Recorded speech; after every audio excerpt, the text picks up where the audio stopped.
untuk kita semua.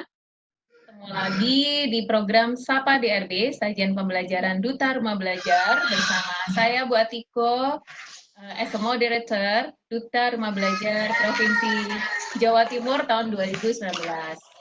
Selamat pagi adik-adik, selamat pagi juga Bapak Ibu Guru yang join di kelas ini. Apa kabar semua? Semoga kita semua sehat walafiat dan bahagia.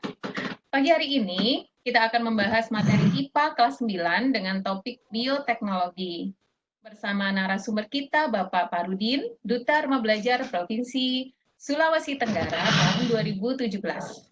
Dan Bapak Parudin ini adalah pengajar di SMP Negeri 1 Kendari, Sulawesi Tenggara.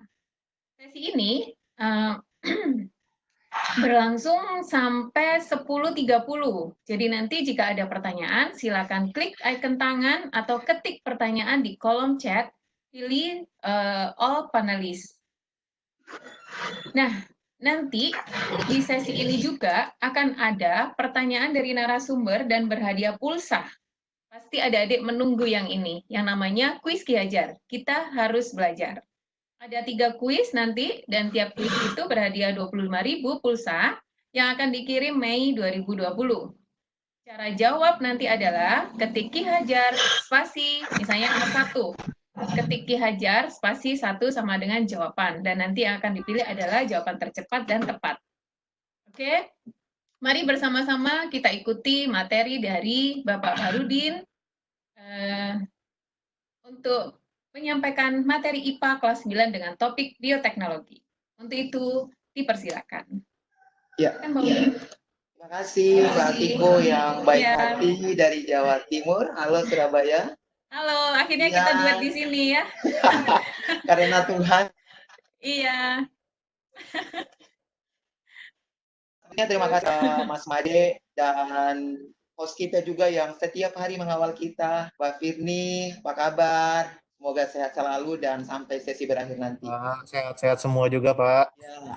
Oke, adik-adik jangan khawatir, matematika akan tetap jalan setelah IPA, setelah KOJ tentunya pada kesempatan ini. Jadi tetap stay di sini, insya Allah nanti matematika akan berlanjut setelah sesi ini. Nah, sebelum saya lanjut materi, meskipun tadi sudah diperkenalkan sama Mbak Tiko dari Duta Rumah Belajar Jawa Timur tahun 2019, saya Parudin biasa lebih akrab sih dikenal dengan Kak Oji, adik-adik dari Sabang sampai Merauke. Oh iya, tadi katanya ada sahabat kita dari mana tadi Mbak Tiko?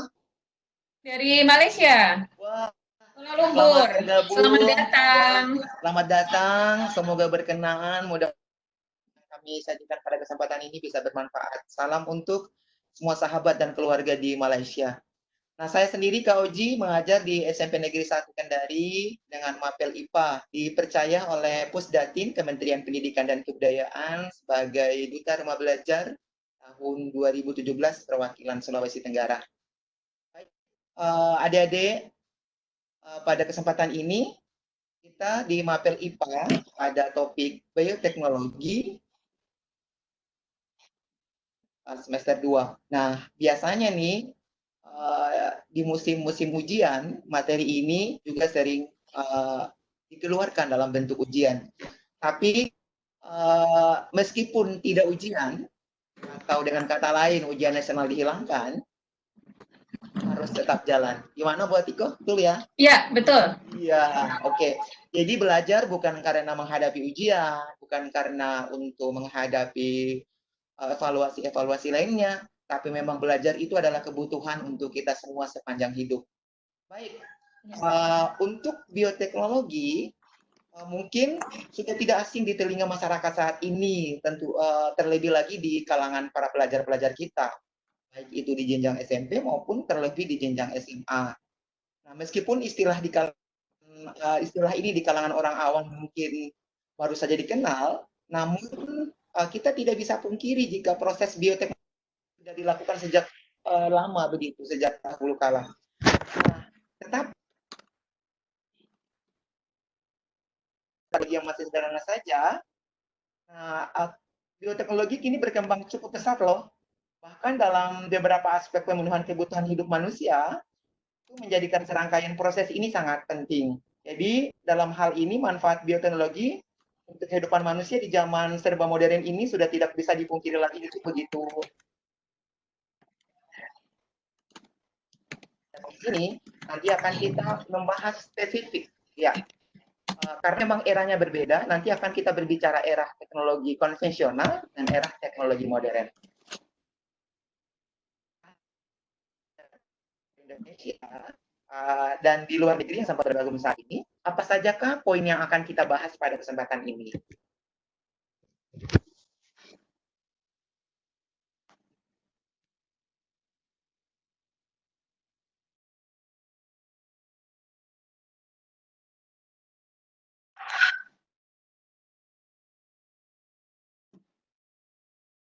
Yang akan kita bahas pada kesempatan ini adalah yang pertama tentu pengertian bioteknologi.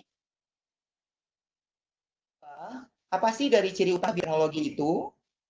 Yang ketiga, tentu di dalam perkembangan teknologi, tentu dia mempunyai era ya atau masa-masa karena bioteknologi cukup terkenal bagi kita. Kemudian kita akan berbicara juga yang poin keempat adalah pembagian bioteknologi. Yang kelima, sebenarnya kenapa ada bioteknologi? Apa yang mendasari? Teknologi apa yang mendasari dari bioteknologi? Kemudian yang keenam, penerapan bioteknologi dalam kehidupan sehari-hari ini tentunya adik-adik semuanya bisa diperhatikan secara seksama biar nanti bisa menentukan apa saja yang bioteknologi yang sering kita temukan sehari-hari. Kemudian tentu dari setiap kemajuan ataupun hal baru tentu ada dampaknya, baik itu dampak positif dan juga dampak negatif. Tetapi adik-adik sekalian, tentu dalam suatu hal kita lebih memikirkan seberapa besar dampak positif tanpa harus mengesampingkan dampak negatifnya. Nah, kita mulai yang pertama.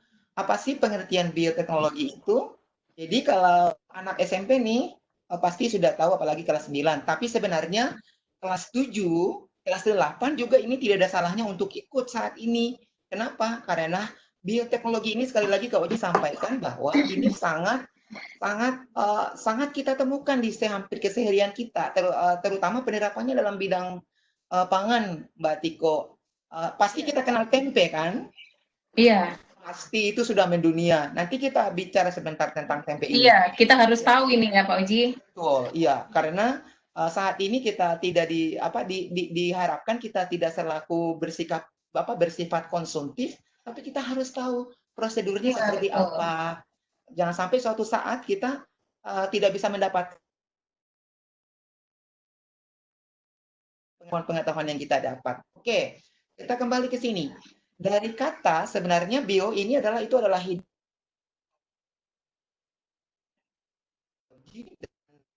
Juga logos ilmu. Jadi kalau ketiga kata ini kita gabungkan, berarti ilmu ini adalah yang menerapkan prinsip-prinsip biologi. Nah, baik ini secara klasik atau teknologi ini merupakan teknologi yang memanfaatkan organisme atau kalau bahasa saya masih ingat kalau saya nggak salah living, betul Mbak Tiko? Maaf. Ya, boleh. Ya, teknologi yang memanfaatkan organisme untuk menghasilkan suatu produk di sini. Ya, tentunya produk yang dihasilkan ini adalah sangat bermanfaat bagi kita. Nah, pada umumnya makhluk hidup yang dimanfaatkan dalam proses bioteknologi ini adalah berupa mikroba itu sendiri. Nah, itulah mikroba. Iya, mikroba. Mikroba itu semacam apa ya? Saya kok kurang ini ya. Apa itu, Bang? Iya, Kak Uji. Nanti mikroba itu berupa makhluk hidup. Nanti akan kita lihat seperti yang berperan dalam tentunya kalau berbicara makhluk hidup ini, kalau berbicara makhluk hidup kan banyak ciri-cirinya ya.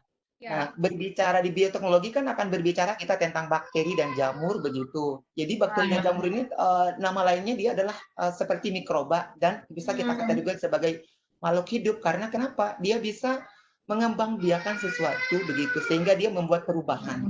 Maka sehingga dia dalam bentuk makhluk hidup. Wah, ini materi yang menyenangkan nih bagi saya ini baru ini. Untuk wawasan baru saya ini juga.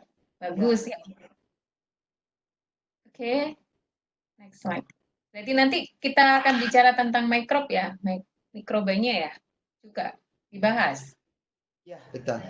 Oh, Ini agak mandek lagi nih. ya, I'm curious to know.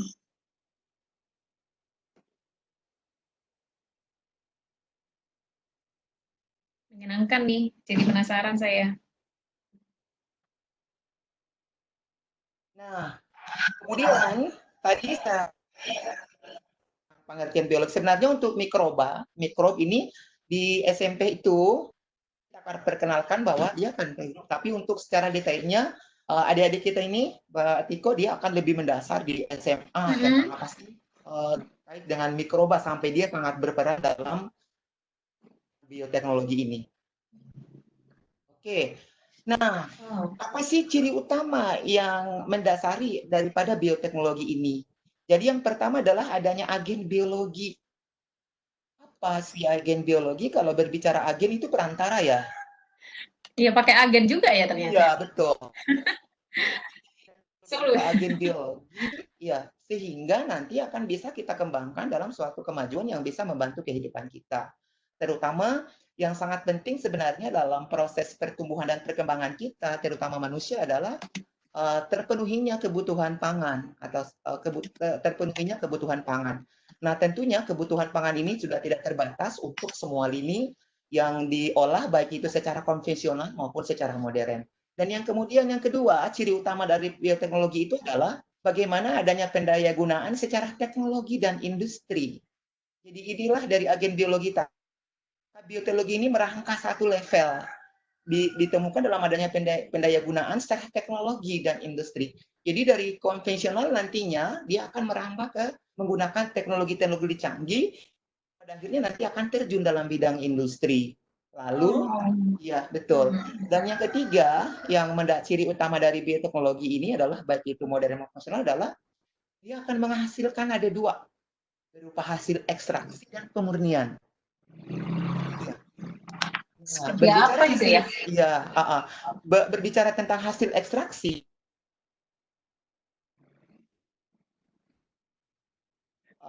familiar dengan bahan-bahan ekstraksi dan pemurnian ini, apalagi kalau saya lihat di lapangan anak-anak banyak mengkonsumsi tentang hasil-hasil ekstraksi pemurnian ini.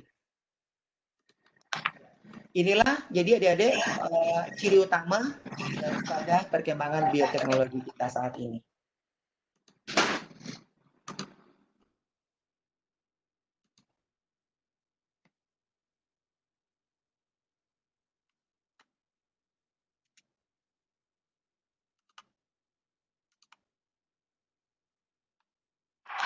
Lambat ini ya.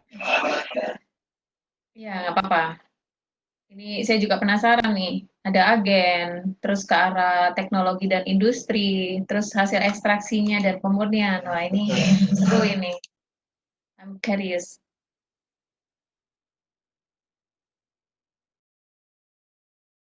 Oke. Nah, sudah tinggal klik Kalau aja. memahami, Nah, ini dia.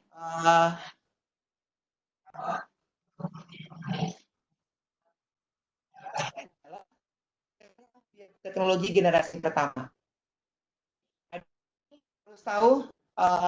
Harus tahu di mana era-era biologi mengalami perkembangan ya. Dalam ilmu biologi dikenal dengan ada istilah generasi pertama. Jadi bioteknologi generasi pertama ini atau di sini sederhana sekali.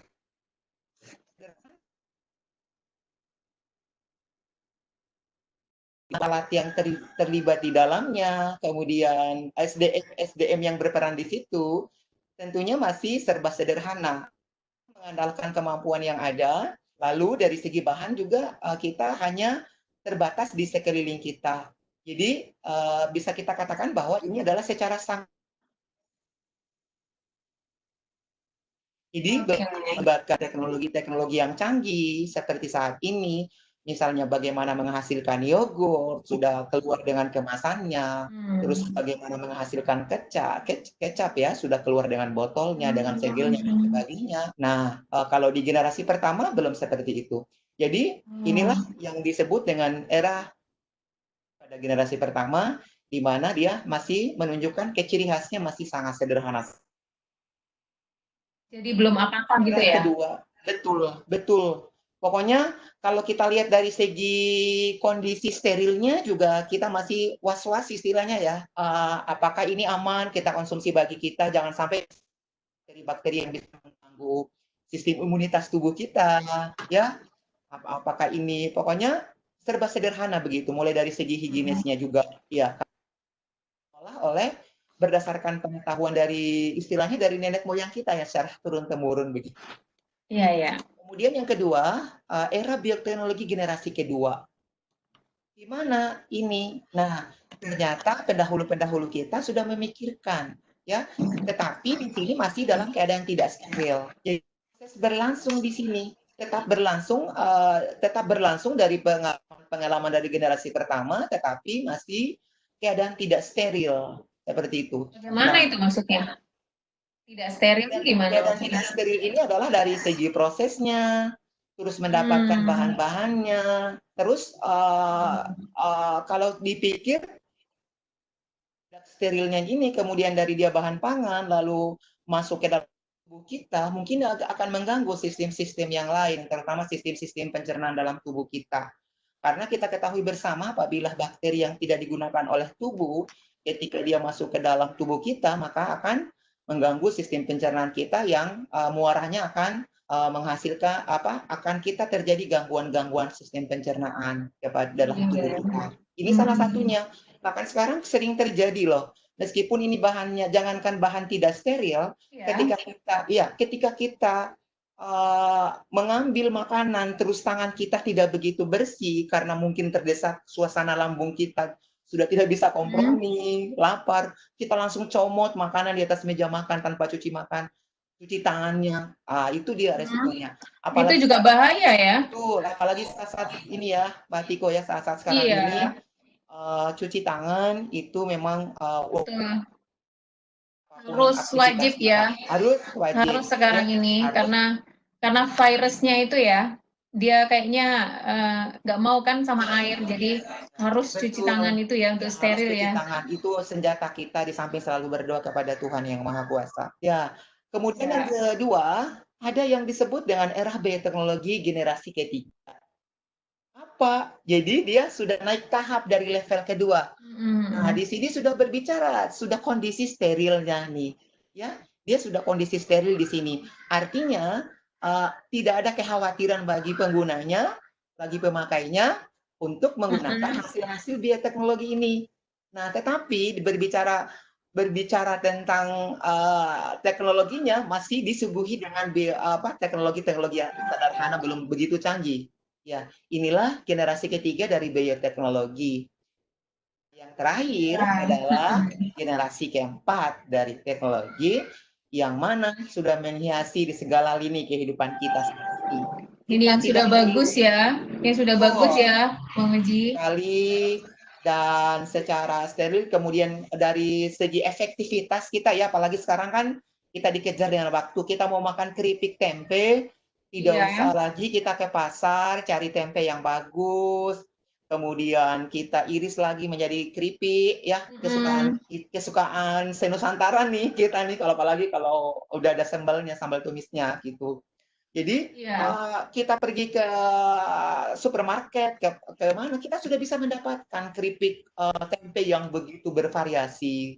Rasanya boleh ada rasa balado, ada rasa dan berbagai macam. Jadi sajiannya sudah bagus ya. Betul, dari dan segi higienis gitu ya. Tetap ada satu pertimbangannya juga, ini tentang bioteknologi ya, akan kita bahas pada sesi terakhir nanti. Di samping kemajuan yang memudahkan seluruh aktivitas kita, juga harus kita hati-hati dengan bioteknologi, terutama sampahnya itu betul. Ini dari sini bagus sekali nih Bang Oji. Jadi kita tahu ternyata ada generasi pertama, ada generasi kedua, generasi ketiga, ternyata juga ada generasi baru yang tiba-tiba kan muncul tiba-tiba bioteknologi ini ya. Ternyata tahap-tahapnya segitu ya, luar biasa. Jadi sebenarnya sumbangsi untuk generasi pertama terhadap generasi baru atau generasi keempat ini adalah begitu luar biasa. Karena kenapa? Pengalaman-pengalaman atau ilmu-ilmu yang sudah dari generasi pertama itu adalah dilengkapi di generasi terbaru ini. Jadi adik-adik di seluruh Indonesia jangan khawatir ketika kita mengeluarkan inovasi yang berbau konvensional atau tradisional, itu malah lebih luar biasa loh. Kenapa? Karena ini adalah satu inovasi terbaru yang bisa menandingi teknologi-teknologi modern yang mana teknologi modern ini identik dengan serba mesin. Di sini harus hati-hati, kadang-kadang dari kita juga sudah tidak bisa dibayangkan, Mbak Tiko. Jadi, iya betul. Jadi jangan ragu bagi adik-adik yang punya inovasi yang terbaru, meskipun teknologi sederhana, ayo kembangkan karena ini bisa jadi suatu inovasi yang begitu booming dan bisa menjadi terkenal khususnya di negeri kita, apalagi nanti mudah-mudahan keluar negeri. Nah, inilah 4 era dari perkembangan bioteknologi. Jadi, adik-adik di seluruh Indonesia bicara teknologi sekarang sudah punya dasar. Jadi, kalau ketika nanti ditanya ketika keluar dari lingkungan sekolah atau di lingkungan teman-teman, jadi adik-adik juga sudah bisa berbicara tentang beberapa perkembangan bioteknologi yang selama ini kita kenal dalam menghiasi atau melengkapi beberapa kebutuhan kita, terutama di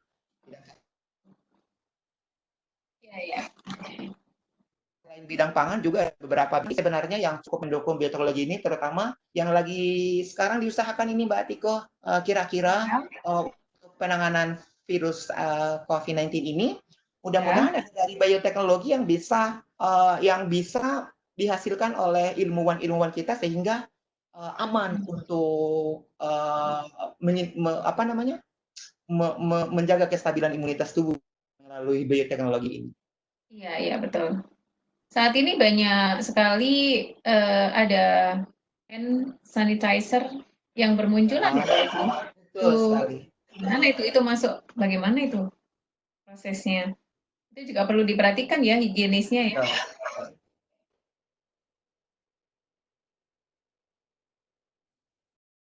Wah, seru sekali nih. Jadi saya pengen tahu banget ini. Ternyata tahapannya kayak gini ya. Ya. Siapa tahu nanti ada adik-adik kita yang bertanya di kolom chat. Ya, ini sebenarnya ada beberapa yang dari bukan kelas 9, tapi mereka ikut. Ya, nggak apa-apa. Jadi semuanya boleh ikut, tapi nanti untuk kuis itu hanya untuk kelas 9 gitu ya, Kak Uci ya? Betul. Ya.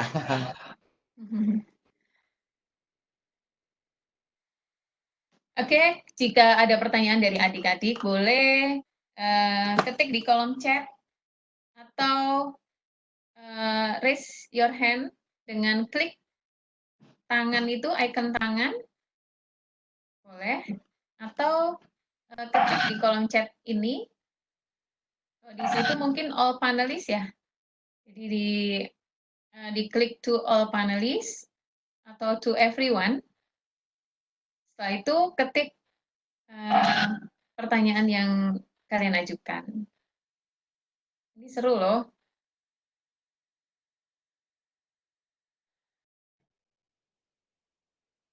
Nah, sekarang kita adik-adik seluruh Nusantara, ya, ini kalian tidak sendiri ya, ada 37 peserta, ada 37 teman-teman kalian yang bergabung di room ini. Oke, silakan, Bang Oji. Oke, sekarang pada intinya sekarang supaya tidak bertanya-tanya seperti apa pembagian bioteknologi, ternyata kita kenal ada 2 bioteknologi, yaitu bioteknologi konvensional dan bioteknologi modern. Nah, kalau lihat gambar ini, di situ ada biji apa kira-kira yang Mbak Tiko ya, yang berhamburan itu? Apa ya itu ya?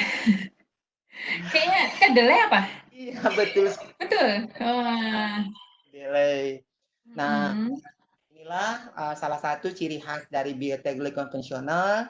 Namun sebentar Kak Oji juga akan menjelaskan seperti apa bioteknologi konvensional. Kenapa dia dikatakan konvensional? Ya. Nah, lalu gambar kedua ini ada salah seorang dokter kita, ilmuwan kita. Dia sedang memasukkan salah satu zat baru ke dalam buah apel dan menggunakan spoid. Kira-kira apa yang dia lakukan? Nah, berarti kalau kita lihat gambar ini, dia sudah menggunakan beberapa alat-alat begitu yang canggih, kemudian ada beberapa zat yang ditambahkan, yang dimasukkan ke dalam biji apel ini. Ya. Nah, gambar ini, misalnya ada pertama tuh, mungkin adik-adik ini sudah sangat familiar dan saya juga cukup favorit dengan makanan ini terutama. Ya, yang atas itu ada ubi. Ya, ubi. Wah, jadi pengen makan nih. Betul, ubi ini kan Kak Tiko ya bisa diolah berbagai macam varian nih. Oh, Apalagi gitu. di kampung-kampung kita di Jawa ya, di kampung saya, mbah saya nih, kebetulan saya juga Jawa Kers. Sekarang ada yang namanya keju. Ya. Kemudian ada ada tempe. Makanan termahal itu. Termahal sekali. Ya, ketika dijual di luar negeri itu, wah, mahal banget. Iya. Harga tempe itu satu piring yang sudah dibumbui itu mencapai 170.000. Iya, betul. Jadi jangan sampai. Ada kenalan, iya. Jangan sampai nggak suka tempe ya.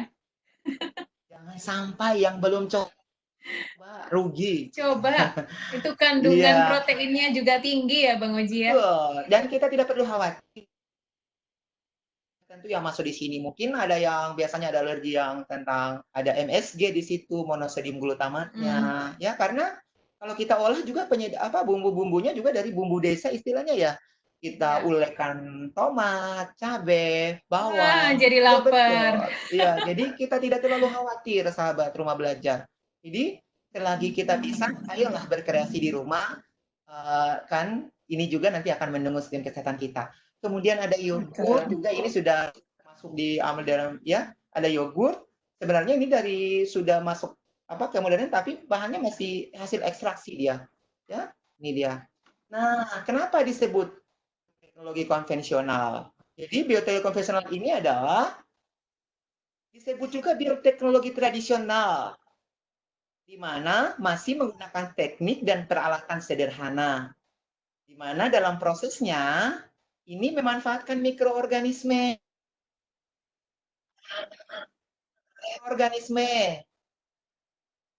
Tadi kita sudah sempat singgung ya, pertama mikroorganisme ini adalah salah satu makhluk hidup tentunya. Nah, makhluk hidup apa yang berperan dalam bioteknologi? Itu adalah mikroorganisme ini. Mikroorganisme ini nanti akan berupa bakteri nanti yang hidup selalu di dalam di bioteknologi ini. Kemudian dari memanfaatkan mikroorganisme ini dalam proses biokimia, ya, biokimia, bio dan kimia. Nah, dan juga yang kita dalam proses genetik alami, bukan buatan, ini adalah proses genetik alami, di mana dalam penerapannya belum ada penerapan rekayasa genetika. Nah, rekayasa genetika di sini. Mungkin ini apa itu rekayasa genetika? Nah, kalau rekayasa genetika ini adalah pokoknya adik pelajar sudah pasti tahu karena tentang ilmu-ilmu genetika itu adalah sudah sangat banyaknya baik secara internasional maupun nasional. Jadi rekayasa genetika ini adalah misalnya kita rekayasa dari pembawa-pembawa sifat awalnya. Misalnya nih saya berbicara tentang sapi Indonesia, nanti sapi Australia nanti akan saya atau begini, sapi Madura saya akan silangkan dengan sapi Sulawesi Tenggara gitu. Kan kita tahu ya, sapi Madura itu seperti apa ya, Kak Tiko ya? Oh, bisa ya, disilangkan ya? Bisa. Ya. Ini kalau berdasarkan gambar nih saya bisa loh nyilangkan. Ada tebu, ada singkong, ubi kan, terus ada kelapa. Itu kalau saya silangkan menjadi kolak kalau dalam bahasa Jawa. Aduh, luar biasa. Biasanya kalau saya lihat di sekolah-sekolah saya, memang kalau bahasa Inggris itu biasa ada teks prosedur ya. Iya, iya benar. Jadi siswa itu menyajikan itu betul. How to make something. Kalau ini how to make kolak ya. Jadi menyilangkan kalau di sini. Jadi kalau mungkin sapi, gimana cara menyilangkan sapi, Kak Oji? Betul. Saya masih berpikir tuh gimana caranya. Nanti akan kita bahas itu masuk pada bioteknologi model lainnya. Oke, jadi itu rekayasa genetik belum ada di sini penerapan rekayasa genetika di sini. Jadi masih berlangsung prosesnya secara alami.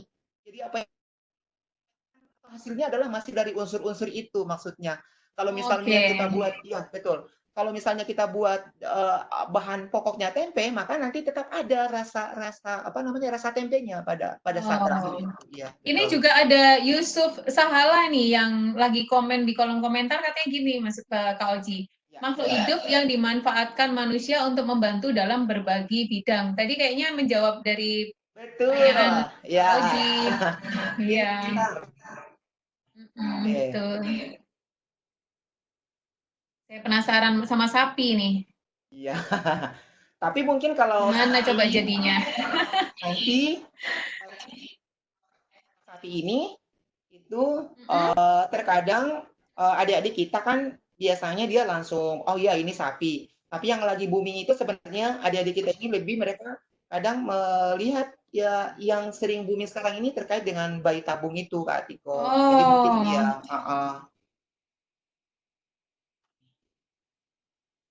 Wait, I take your picture. Wait, just a moment. Don't show slide. Okay, finish. Oke. Ya. Oke. Nah, dari gambar ini, perhatikan dari gambar ini hasil produk teknologi konvensional. Misalnya tempe nih. Jadi tolong dilihat baik-baik. Nanti Kak Oji sudah sampaikan nih di sini ada kata kunci untuk menjawab kuis Ki Hajar kita. Ya, Wah, okay. Nah, misalnya ada tempe, ternyata bahan mentahnya itu dari kedelai. Lalu sudah dijawab nih, ya. Betul sekali tadi adalah makhluk hidup yang berperan dalam segala bidang. Itulah tadi mikrob atau mikroba tadi. Makhluk hidup ya. Makhluk hidup yang berperan dalam pembuatan tempe ini ternyata yang disebut dengan Rhizopus oligosporus. Ya. Kemudian juga berarti mikro ini sangat berjasa sekali ya, Kak Oji? Sangat berjasa sekali. Jadi tidak semuanya bakteri. Perlu dicatat juga. Tidak semua bakteri itu bisa berdampak negatif bagi kehidupan kita. Tetapi ada beberapa jenis mikroba yang sangat membantu berperan dalam segi kehidupan kita di beberapa bidang.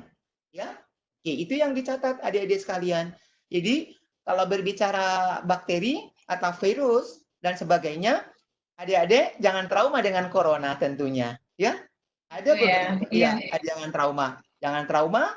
Tetap semangat karena kita ambil dasarnya bahwa tidak semua mikroba itu tidak berguna bagi tubuh kita. Tetapi dengan catatan harus punya pengetahuan. Ya, betul. Harus punya pengetahuan apalagi terlebih saat ini. Pengetahuan apa sajakah yang diperlukan untuk kita dalam tentunya kita kan bukan ahli vaksin nih ya. Bukan ahli apa untuk mendeteksi apakah ini berguna apa tidak. Tapi paling tidak kita punya pengetahuan dan pengalaman, tentunya ilmu mana yang berguna bagi tubuh kita, mana yang tidak berguna dan apa penyebabnya begitu. Ya. Oke. Dan mana yang harus dihindari ya. Setuju. Oke, kemudian ada tauco. Tahu tauco nggak? Wah, ini pengetahuan baru. Itu tauco. I have ever heard. Ya, tauco ini kalau di musim bulan puasa ini ngabuburit kan ada beberapa menu itu buka puasa ya. Ya. Ada dari bahan tauco gitu warnanya kalau saya nggak itu yang biasanya di es dawet kayaknya juga ada campuran tauconya. Jadi tadi ngomong masalah makanan jadi lapar terus saya. Di rumah juga kegemukan bisa diabetes begitu. Kemudian ada oncom, kalau oncom pasti terkenal, ini juga Indonesia banget ya. Ada kopi aroma, itu bahan kopi ya. Perhatikan di situ ya. Adik-adik mungkin bisa saya kasih saja bocorannya, bisa di SS mungkin kalau misalnya ini kurang jelas bisa di SS biar nanti ada bahannya ketika belajar setelah dari sesi ini. Kemudian ada sosis pasti ya, ada sosis. Ternyata sosis terutama yang bahan mentahnya daging ini ada mikroba yang berperan di situ yang disebut dengan Pediococcus cerevisiae ini kalau dalam biologi. Kemudian ada tape. Tape ini ternyata dari bersas ketan dan singkong.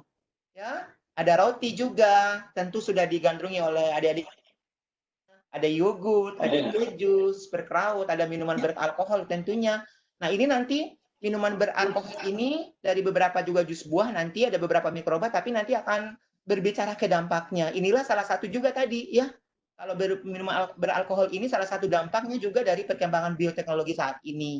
Ya, karena kita tahu bahwa minuman beralkohol ini kadang-kadang muncul ada beberapa kejadian sosial yang bisa mungkin memicu pertengkaran, perkelahian, bahkan di tingkat tinggi itu bisa terjadi kehilangan nyawa seseorang akibat beberapa mengkonsumsi alkohol. Jadi ini salah satu juga dari dampak nanti dari bioteknologi ini.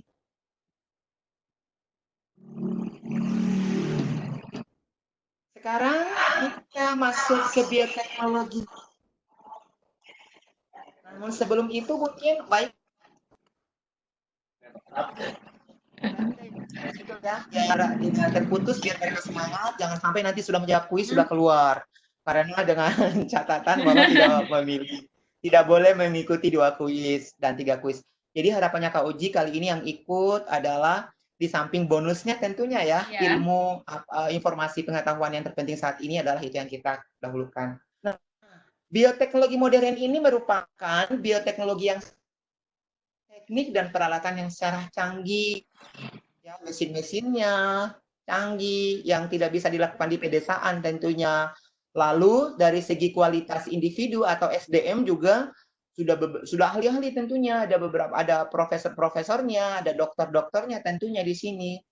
Nah, di dalam bioteknologi modern ini dilakukan memanipulasi. Jadi ada pekerjaan memanipulasi di sini. Nah, tadi kalau gitu kita, juga ya? Betul. Jadi kalau kita back di belakang di bioteknologi konvensional, sekarang tadi ada ya, mudah-mudahan masih ingat adik-adik, tidak ada rekayasa genetika, masih alami. Ya, tidak ada manipulasi di situ. Nah, berbicara teknologi modern, ini kita sudah berbicara manipulasi di sini. Nah, misalnya nih berbicara tentang manipulasi gen. Manipulasi pada susunan gen. Ya. Bukan hanya gennya, kromosom pada makhluk hidup yang digunakan. Ya. Jadi mungkin Kak Atiko juga bingung ini apa ini gen, kromosom. Kalau ada di kita ini sudah tidak asing. Di kromosom ini, gen dan kromosom ini sudah dipelajari di kelas 9 di semester 2 tentang sistem reproduksi, Atiko. Jadi sistem reproduksi ini adalah membahas tentang reproduksi pria dan wanita. Salah satunya adalah kan membahas tentang keturunan, gen, kromosom-kromosom, dan sebagainya. Kembali ke bioteknologi ini. Oleh karena itu, bioteknologi modern ini identik dengan rekayasa genetika. Jadi kalau konvensional kita tidak melibatkan rekayasa genetika masih alami, kalau di teknologi modern ini kita lebih berbicara tentang ini sudah ada rekayasa genetika. Tentu merekayasanya ini tidak dilakukan begitu saja tentunya. Ini ada tujuannya. Ya. Apa tujuannya? Pertama adalah supaya kita menghasilkan organisme transgenik. Ya. Organisme transgenik. Diingat, transgenik ini apa? Yuk, pasti sudah tahu. Nah, transgenik ini adalah organisme yang susunan gen dan kromosomnya mempunyai sifat menguntungkan sesuai dengan yang dikehendaki tentunya, ya. Oke, jadi ada tujuannya. Nah, jadi kalau berbicara nanti, tadi Kak Oji sempat menyinggung bayi tabung gitu. Nah, hati-hati dengan bayi tabung. Ya, hati-hati dengan bayi tabung ya Kak Diko ya, karena satu harus secara resmi, izin medis ya. Ini karena ada aturannya ya. Ada aturannya. Kalau pemahaman kita kan bayi tabung ini adalah salah satu usaha atau ikhtiar bagi saudara-saudara kita yang mungkin oleh Tuhan Yang Maha Kuasa agak susah diberikan keturunan. Sulit begitu ya. Tapi untuk saat ini, meskipun ada beberapa saudara-saudara kita tentunya bisa lahirkan misalnya, dia akan betul mendapatkan dari generasi-generasinya yang cerdas, yang kulitnya putih, pokoknya serba yang diinginkan begitu. Tetapi sebenarnya ini harus perlu hati-hati. Makanya dalam bioteknologi modern ini kita lebih banyak berbicara di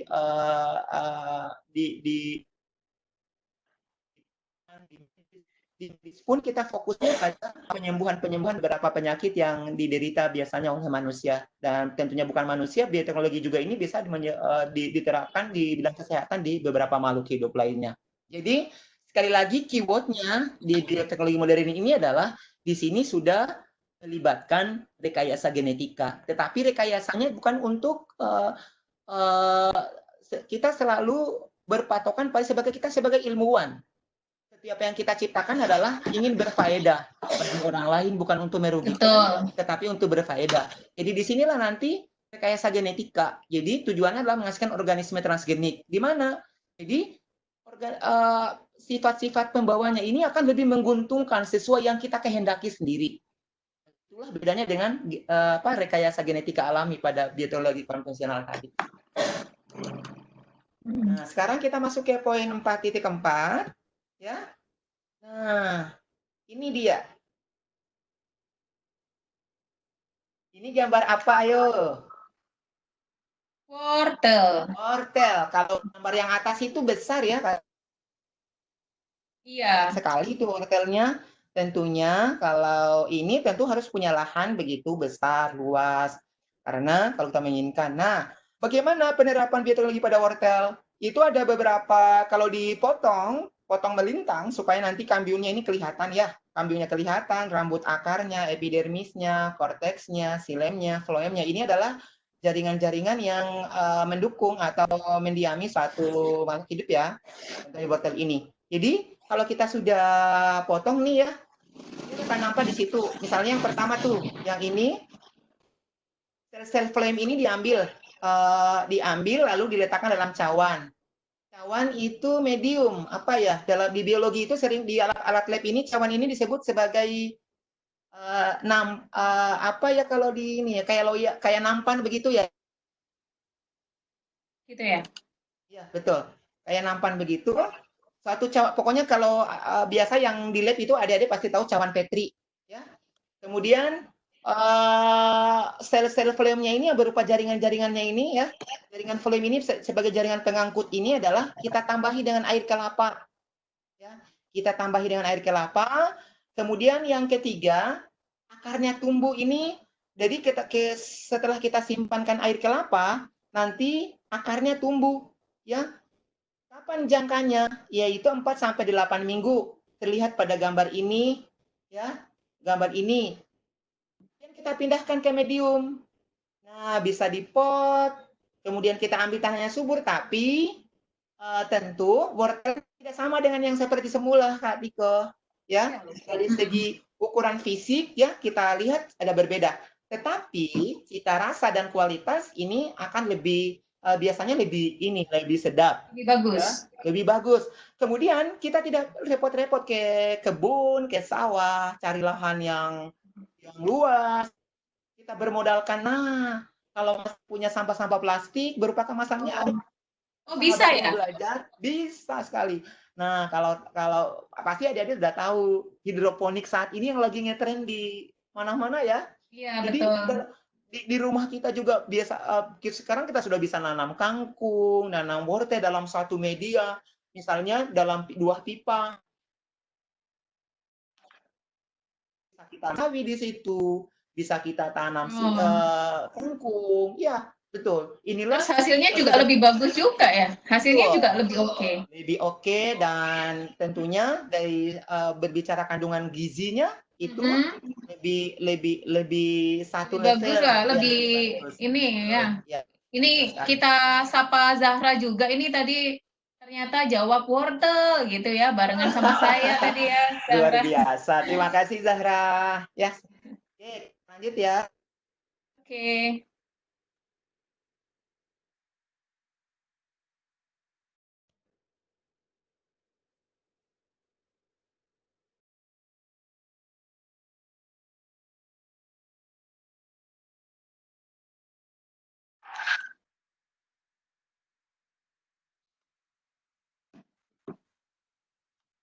Yuk, apa? Terlihat apakah di situ? Halo, Mbak Tiko. Bayi.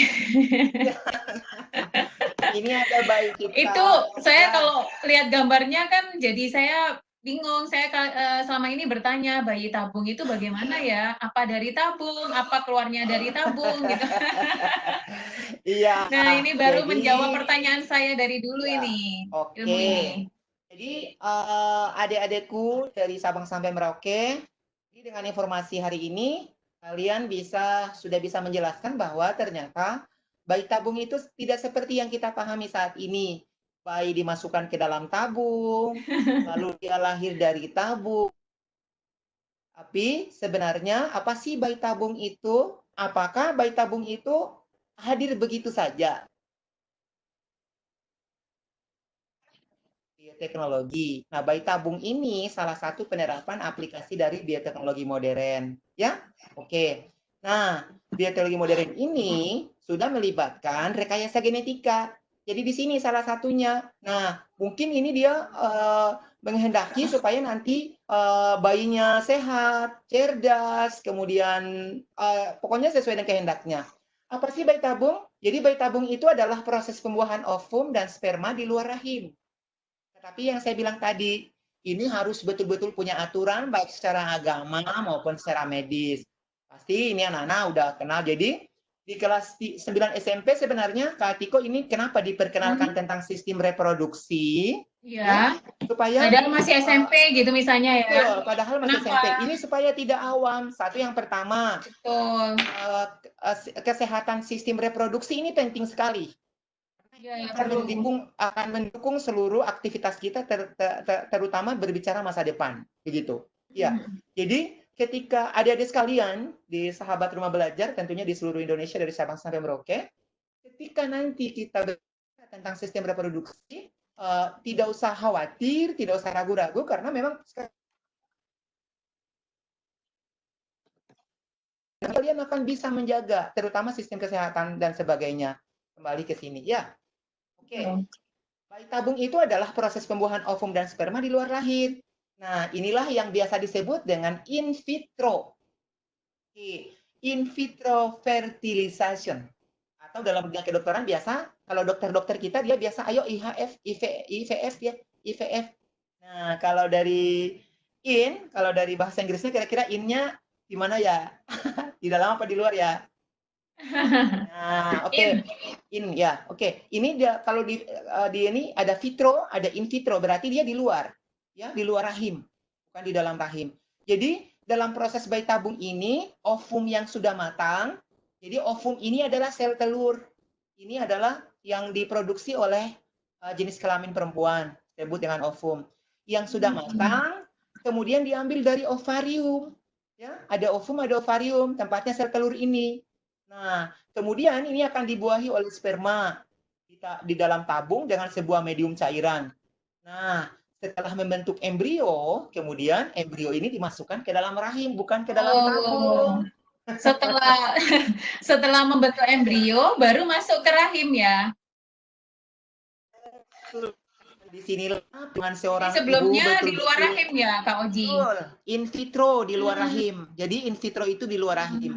Jadi luar biasa. In vitro emang ya. Luar biasa ini perjuangan ibu-ibu kita, ibu-ibu kita di sana ya memperjuangkan ketika sampai kita lahir ya. Nggak mudah. Sedangkan kita tidak diproses seperti ini, itu sudah sangat luar biasa. Jadi dia harus mempertaruhkan nyawanya. Betul. Iya. Jadi adik-adik sekalian dengan info hari ini mudah-mudahan lebih berbakti lagi kepada kedua orang tua, terutama kepada ibu. Benar. Jadi proses bayi tabung ini dimulai dengan kalau berbicara secara prosesnya mungkin ini terlalu jauh ya. Mungkin ini bisa didapatkan di SMA atau nanti kalian bisa masuk ke dunia kedokteran dan sebagainya. Hari ini Kak Oji dan Kak Tiko cukup kita akan memperkenalkan seperti apa sih proses bayi tabung ya. Inilah, jadi kata keywordnya bukan disimpan di dalam tabung reaksi. Ya? Iya, selama ini kan kita mikirnya bayi tabung, berarti ditabung dong gitu ya. Betul. Jadi bagaimana cara mengontrolnya? Jadi kalau kita ini ibu-ibu kita ibu kita sering kita temani ke dokter kandungan. Bagaimana mendeteksinya? Disebutlah dengan ultrasonografi atau USG. Oh, Ya, iya. untuk memastikan kondisi abang bayi ini dalam keadaan sehat walafiat. Apalagi kan ada beberapa murid saya, ada beberapa ini, jadi kalau di sekolah itu kawan-kawannya memanggilnya dia dengan anak mahal. Oh, iya karena biayanya Iya, mahal. luar biasa. Di samping biayanya mahal juga memang serba ini perjuangan ibunya juga Luar cukup biasa. mahal. Luar biasa Iya, gitu ya. nggak mudah ya, Kak Oji. Udah, ya betul. Ini waktu sudah menunjukkan 10 Oke. 18. Mungkin kita bisa, ini sudah selesai slide-nya atau kurang berapa? Kalau sudah berarti Langsung kita buka sesi siap-siap tanya quiz jawab ya. dulu ya. Silakan. Ya, adik-adik seluruh Nusantara, boleh deh sekarang ini kalian klik icon raise hand, angkat tangan itu, atau kalian ketik di chat. Pastikan di situ adalah kalian tujukan ke all panelis, kemudian kalian ketik pertanyaan apa yang perlu dipertanyakan ke Kak Oji. Nah, ini materi ini sangat menarik sih. Jadi, saya yakin banyak nih pertanyaan. Nggak usah malu-malu ya. Boleh raise your hand. Siapa? Rafael ya? Rafael? Ada Rafael, ada Abisar. Wah, banyak nih. Ini ada dua nih. Rafael dulu, dulu. Rafael boleh. dulu. Ya, saya aktifkan mic-nya ya, Bu. Iya, makasih. Silakan, Rafael. Silakan Rafael. Selamat pagi. Halo Rafael. Halo Rafael. Gak ada bunyinya. Atau ke arah ke Abizar Kemal, Mbak Firna. Boleh. Saya ke Abizar Kemal. Iya. Halo Abizar. Halo, Abizar. Aku nggak bisa ngomongnya mah. Ini loh, aku Halo, nggak bisa. Abizar. Itu kita dengar tuh suaranya. Coba. Abizar Kemal. Halo. Halo Abizar, silakan Dek. Halo Abizar. Abizar Kemal 01, silakan. Can you hear my voice? Halo. Ntar katanya. Oh. Malu kali ya. Iya.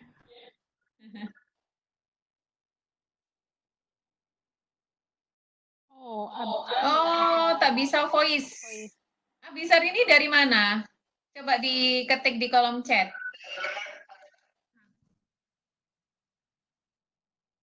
Tak bisa voice, kenapa ya? Mic-nya udah kan, Mbak Firna? Udah, Bu. Ya. Dari Jember. Oke, dicoba lagi boleh, Abizar mungkin? Halo, Abizar.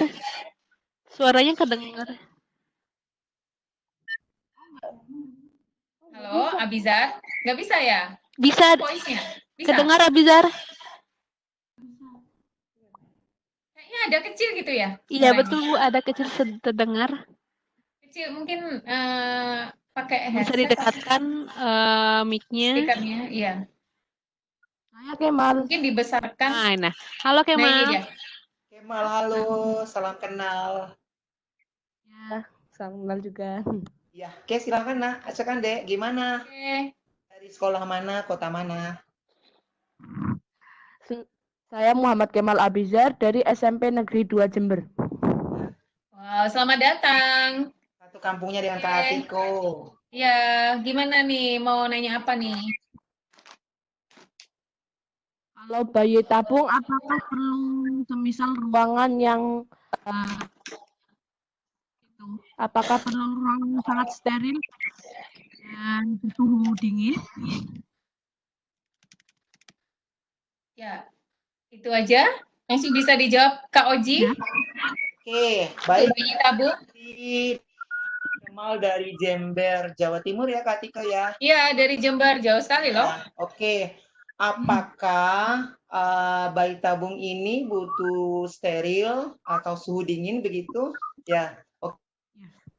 Berbicara steril tentunya ya semua bidang yang nama steril itu sangat diperlukan ya di Abizar ya. Nah, terlebih lagi di bayi tabung ini tentu tidak kita ke kondisi steril, tetapi harus betul-betul dari prosesnya lebih awal. Jadi yang perlu diingat ya, yang pastikan bahwa ini adalah pasangan suami istri, gitu ya Kak Tiko ya. Sudah terikat dengan ikatan perkawinan. Itu ya di Abizar ya. Jadi ini bisa ilmu baru tambahan. Jadi harus terikat. Kemudian yang kedua berbicara steril. Betul, ya. Alatnya kita beli lalu kita lakukan di rumah, ya. Harus betul-betul steril. Tidak bisa dilakukan di rumah. Ini harus kita konsultasi ke dokter ahli spesial. Jadi ketika kita merencanakan kita akan memprogram bayi tabung, ini harus melibatkan beberapa dokter spesialis. Ya. Ada dokter anak, kemudian ada dokter kandungan, ada dokter-dokter lainnya, sehingga dalam proses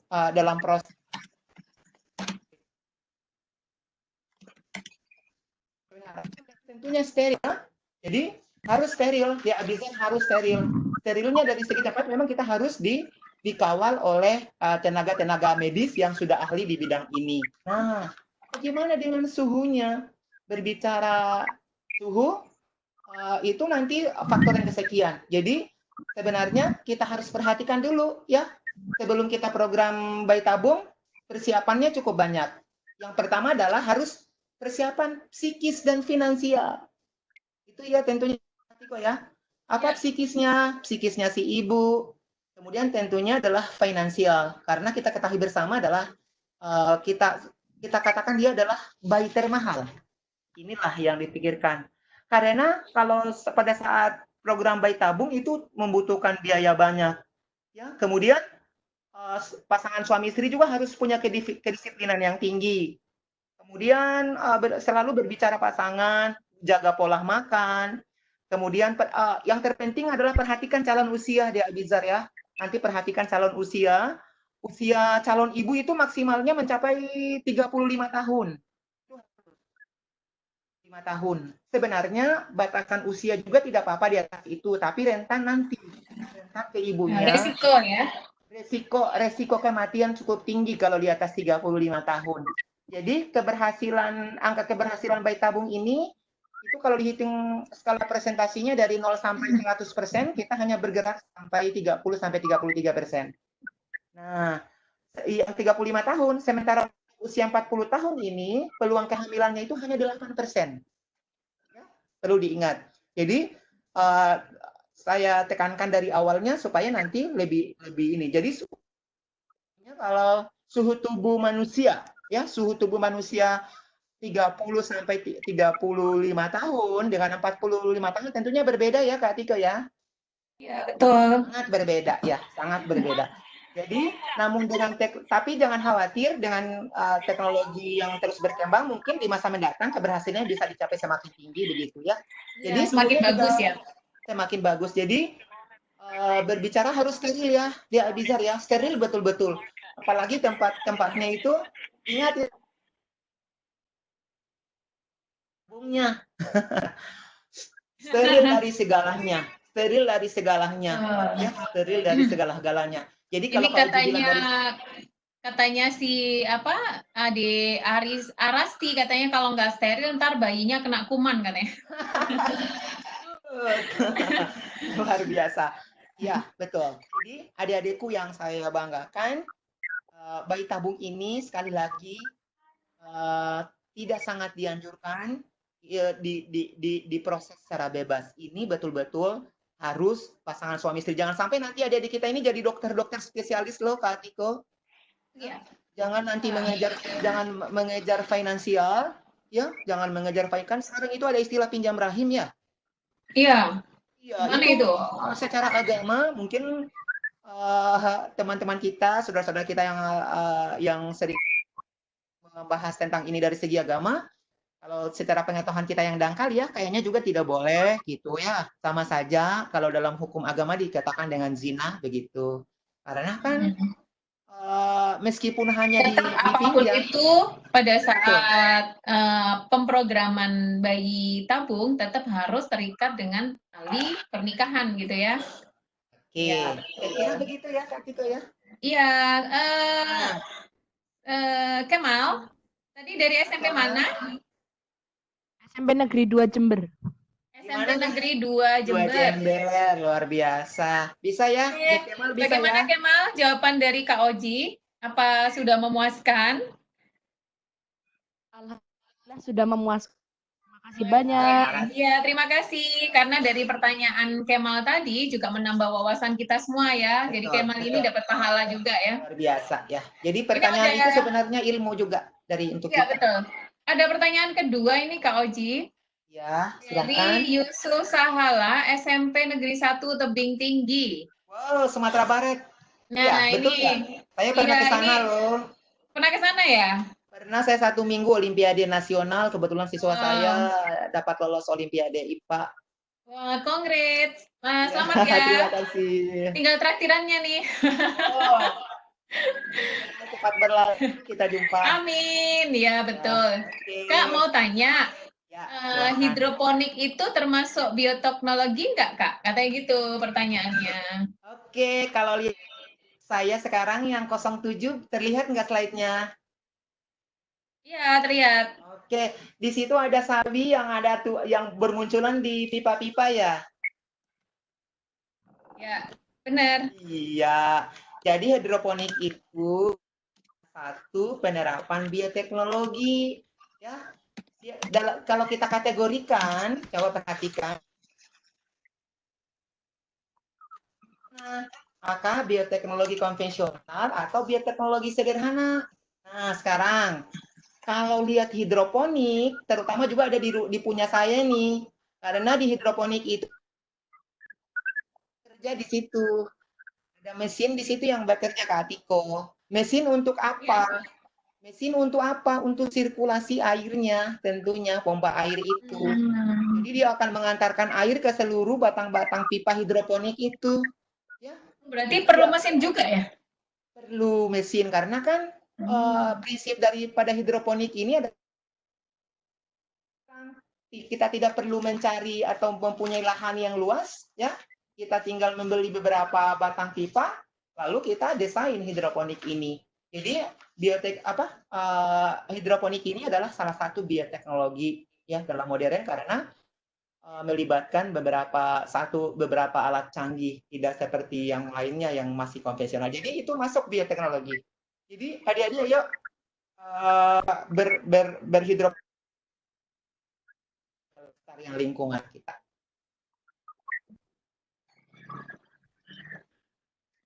Oke. Iya, Termasuk ada lagi? Iya, sudah diucapkan. Oke, Kak. Makasih, Kak. Ya, sukses selalu ya. Mungkin ini ada Yusuf slide-nya. Salah. Ya. Mungkin ada lagi? Slide. Ini ada Nazila terakhir ya, Kak Oji? Ya, silakan. Nazila Turahmah. Udah angkat tangan?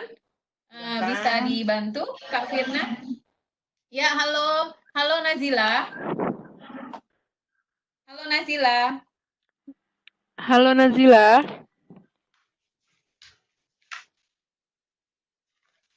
Tidak ada suara. Barangkali ini Bu, tadi Nazila sepertinya Nazila ini baru ikut Sapa DRB.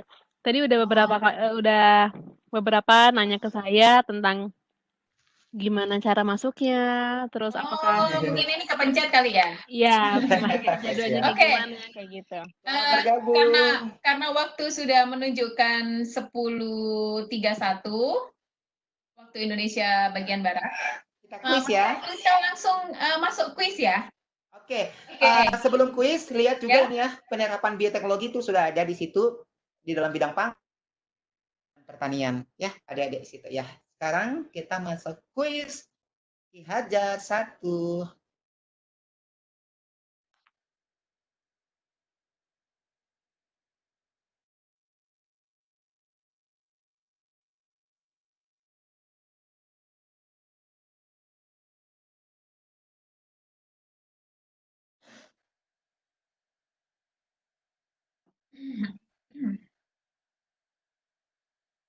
Siap-siap.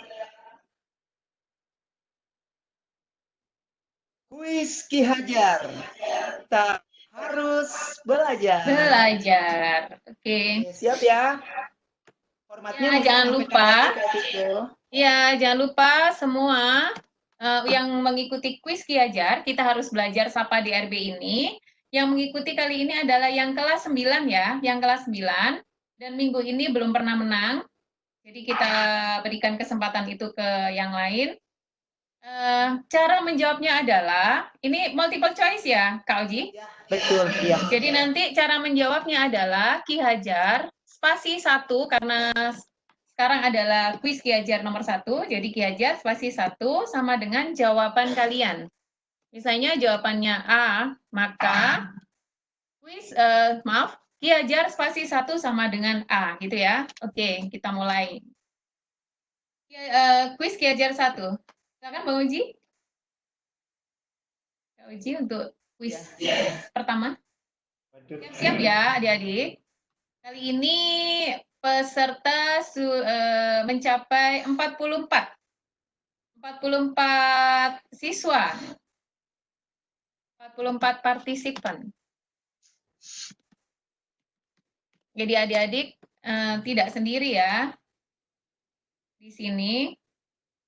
Nah, nanti pemenangnya adalah yang paling cepat jawabnya dan tepat. Tercepat dan tepat. Gitu ya. Oke, ready? Kuis kita 1. Untuk diperhatikan semua peserta. Ya. Bang Oji atau saya ini yang baca nih? Oke, kuis Ki Hajar 1. Siap-siap ya. Ada pertanyaan tuh, apakah kelas 7 tidak boleh ikut? Nah, Boleh, silakan.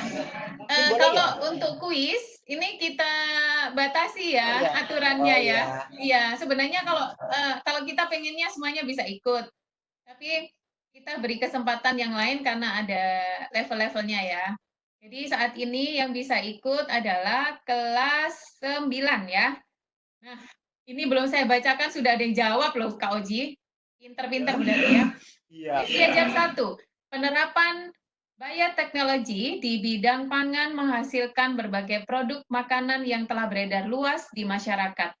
Produk-produk tersebut dibuat melalui proses fermentasi yang memanfaatkan jenis mikroorganisme tertentu. Contoh penerapan bioteknologi pangan yang memanfaatkan bakteri dalam proses fermentasinya adalah A.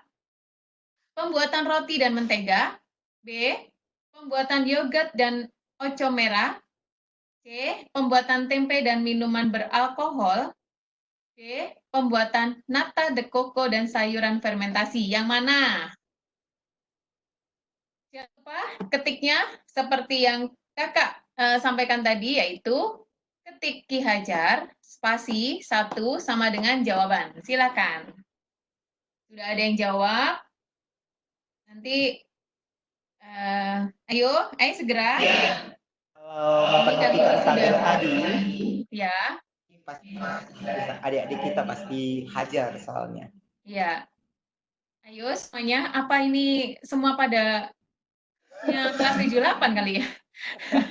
Jadi takut mau jawab. Saat ini ada 47 peserta. Kak Oji. Oh, ya. Nah, ini dia baru kejar-kejaran nih. Ayo jawab, semuanya jawab. Bervariasi ternyata jawabannya. Mungkin tadi masih ini ya, semedi gitu ya, mau pikir-pikir dulu gitu ya. Slideshow-nya kemarin yang tadi di screenshot mungkin dia dilihat dulu gitu ya. Lagi buka pelampungnya ya Kak Tiko ya. Iya, betul. Jadi cara jawabnya adalah Ki Hajar spasi 1 sama dengan jawaban. Ya. Kita cari yang tercepat dan tepat. Oke? Boleh kita hitung mundur mulai 5, 4, 3, 2, 1. Oke, jawabannya mana ini Kak Oji? Coba kita kunci.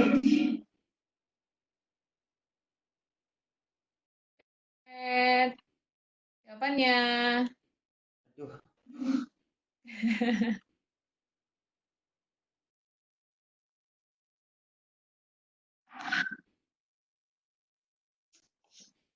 Jawabannya adalah itu ya. Benar. Jawabannya adalah D. D. Membuat Oh my nata God. Pembuatan dan nata de coco sayuran dan sayuran fermentasi. Di sini Do ada you know? fermentasinya ya. Iya, Adakah yang ternyata yang benar? ternyata pemirsa tidak ada jawaban yang benar. Hah? Tidak ada jawaban yang benar, Kak Oji. Gimana ini, Kak Oji? Iya, mungkin tadi ini Anda berbicara Ada yang tentang jawab A, ada yang jawab B, ada yang jawab C. Ya, salah kata Yusuf. Ternyata nggak ada yang jawab D. Jadi, Ternyata jawabannya D. mereka adik-adik kita ini mungkin berfokus pada ininya ya, pangannya ya.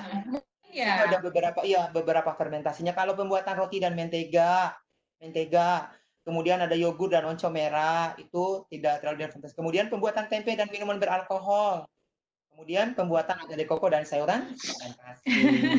Iya, ini barusan Julius Kiajar 1 sama dengan D katanya. Sudah tutup, oke. Aduh, mandek lagi nih. Kiajar 1 ini berarti zong ya, gagal ya? Ya, oke. Zong, Kita ya. pindah. Oke, tidak ada pemenang untuk yang di kuis pertama, jadi kita langsung ke kuis Ki Hajar 2. Ki Hajar spasi 2. Kita harus Iya. Apa sih kuis Ki Hajar itu? Ki Hajar adalah kita harus belajar. Cara jawabnya adalah Ki Hajar sekarang nomor 2 kan? Berarti Ki Hajar spasi 2 sama dengan jawaban. Misalnya jawaban kalian A, berarti Ki Hajar spasi 2 sama dengan A. Wah, sudah ada yang jawab juga itu. Bu Atiko izin. Iya. Ya, Bu, ini masih ada beberapa yang jawabnya private. Oh, gitu.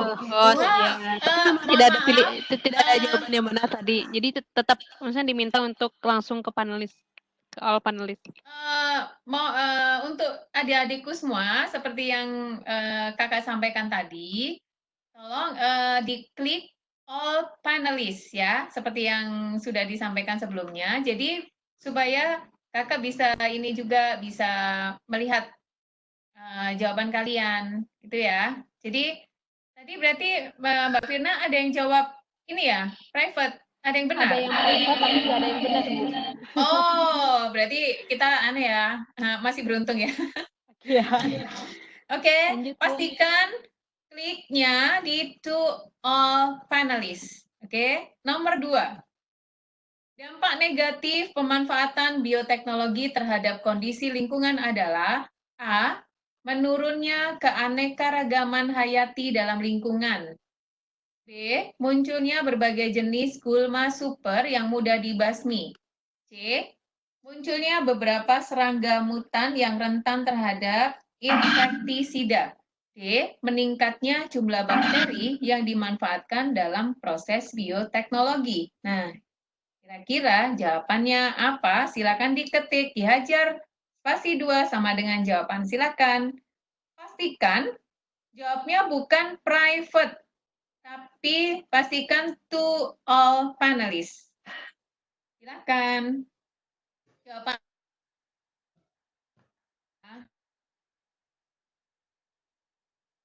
Ya, klik to all panelists, kemudian jawab. Bervariasi nih Kak Oji jawabannya. Iya, kita tunggu siapakah yang detik-detik membuat deg-degan ya.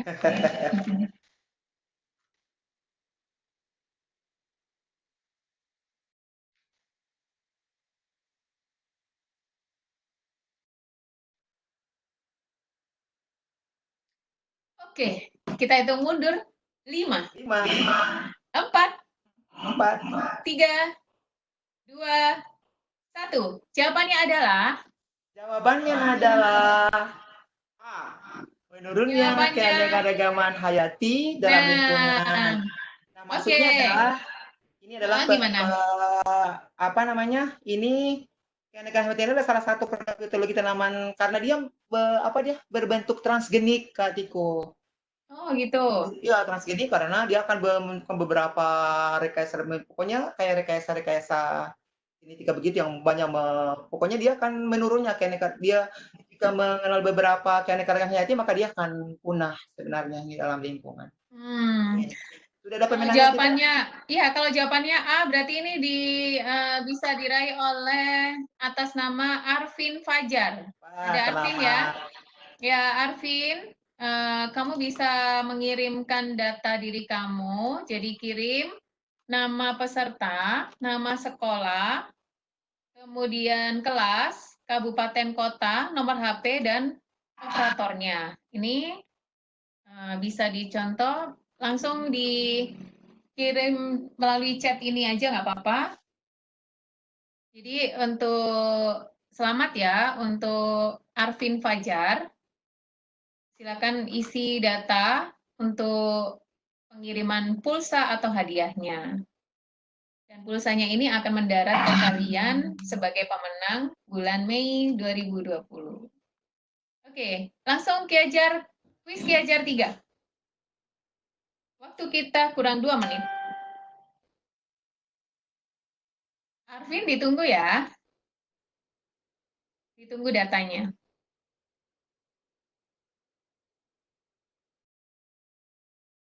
Silakan nomor 3. Oke, belum muncul. Oke, nomor 3. Saya bacakan dan nanti seperti biasa, tulis Ki Hajar spasi 3 sama dengan jawaban. Seperti ini. Oke, nah di bawah ya, di bawahnya ya, di bawah ini kolom yang kakak kasih, Ki Hajar spasi 3 sama dengan jawaban. Nomor 3, jenis bakteri yang mampu menghasilkan asam laktat sehingga dimanfaatkan dalam pembuatan yogurt adalah, waduh ini saya kok susah ini bacanya. Karena ini sering muncul di iklan loh, di TV-TV. Ini bacanya, kalian pilih ya, A, B, C, atau D? Ini dibacanya biasa aja sesuai tulisannya, Kak Tiko. Oh gitu, Iya. jadi A, Rhizopusorizae. Betul, 100. B, Aspergillus flavus. Betul. C, Penicillium notatum. Dan D, Good. Lactobacillus bulgaricus. Oke, wah jawabannya langsung wet ini ya. Set wet. Nggak pakai lama ya. Oke, ayo. Waktu kurang 5 detik. Ayo, wow, ini semakin kuisnya semakin mau habis, semakin banyak yang mau jawab. Oke, kita hitung mundur. 5. Wow, 4. 3. 2. 1. Jawabannya apa ini, Kak? Adakah yang menjawab Lactobacillus bulgaricus? Ada. Iya, itulah yang benar. Oh, berarti langsung oleh Yusuf. Wah, akhirnya Yusuf dapat ya. Yusuf salah. Kalau berbicara kemasan minuman pasti ada lactobacillusnya. Iya ya, benar-benar. Ya, Gitu ya.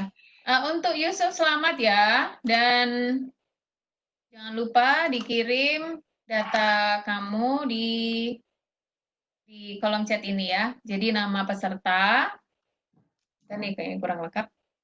Nama peserta, nama sekolah, kemudian kelas, kabupaten kota, nomor HP, dan operator. Operatornya kalau masih bingung, operator kan ada XL atau Telkomsel atau Indosat atau M3 atau Axis. Nah, itu operatornya. 2 pemenang sudah kita dapat, yaitu Arvin ya tadi. Kami tunggu ya. Kami tunggu data diri dari Yusuf Sahala dan siapa tadi ya? Arvin Fajar. Arvin Fajar ditunggu ya. Arvin Fajar dan Yusuf ditunggu data dirinya.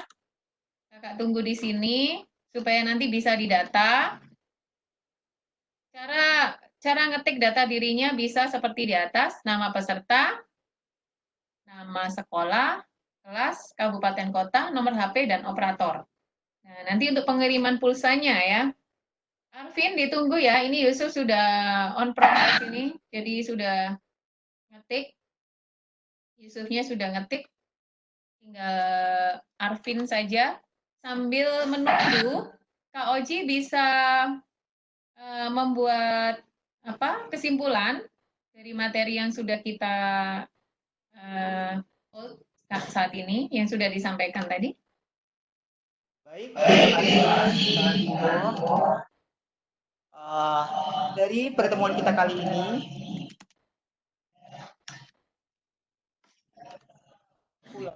yang pertama adalah bioteknologi itu memiliki peran dan dampak tentunya, ya. Jadi kalau perannya itu adalah dalam beberapa bidang. Dari bidang dari bidang pangan terkait dengan pemenuhan kebutuhan makanan kita. Kemudian bidang pertanian tadi juga ada yang menyebutkan tentang teknologi hidroponik. Kemudian dari kesehatan juga ada beberapa vaksin atau insulin.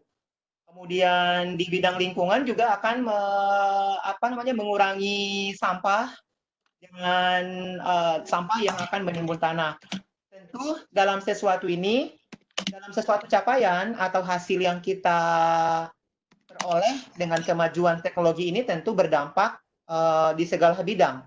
Jadi dampak teknologi ini adalah kalau dampak positifnya ya kita bisa resisten terhadap antibiotik tertentu ya. Jadi ini terutama kita berbicara tentang kesehatan. Jadi ini salah satu dampaknya adalah kita akan mendapatkan beberapa macam regen atau jenis dari antibiotik untuk sistem kekebalan tubuh kita. Ya. Kemudian contohnya dampak negatifnya kita mungkin ada alkoholisme nih Kak Tiko. Jadi ya betul. Jadi inilah salah satu dampak yang ditimbulkan oleh bioteknologi. Tapi yang terakhir dari Kak Oji, keyword dari segalanya adalah sesuatu yang ingin kita baik itu selalu berpikir positif, ya, selalu berpikir positif. Nanti setelah kita mendapatkan hasil positifnya, maka kita secara tidak langsung kita akan sudah bisa mengatasi jika ada dampak-dampak negatif yang timbul akibat dari kemajuan teknologi yang diterapkan dalam segi lini kehidupan kita. Baik, itu dari saya. Kesimpulan yang saya bisa kasih untuk sahabat Rumah Belajar di seluruh Indonesia. Jadi pesan Kak Oji sebelum saya serahkan kembali ke Kak Tiko, tetap belajar di rumah, stay di rumah, jaga kesehatan, jaga diri, jaga keluarga, jaga sahabat-sahabat, bantu tenaga medis kita untuk melawan pemutusan paparan COVID-19 dengan tetap berada seperti biasa dengan rumah belajar